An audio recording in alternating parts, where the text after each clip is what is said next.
Ayan ang breakfast ko guys. Fried rice and itlog na maalat na mayroong tomato tsaka milk.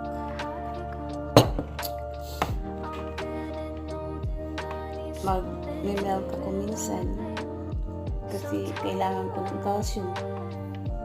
Hindi ko nakakain ng gulay ng sapat hindi ako nakakain ng sapat na gulay. Dapat magluluto ako ng sarili ko guys. So, ayan.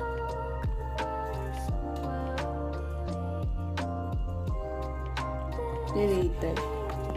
Dito lang ito guys kasi wala akong stand. Mayroon dito eh. Pero bumabagsak siya. Binigay lang niya sa akin yung una kong binili.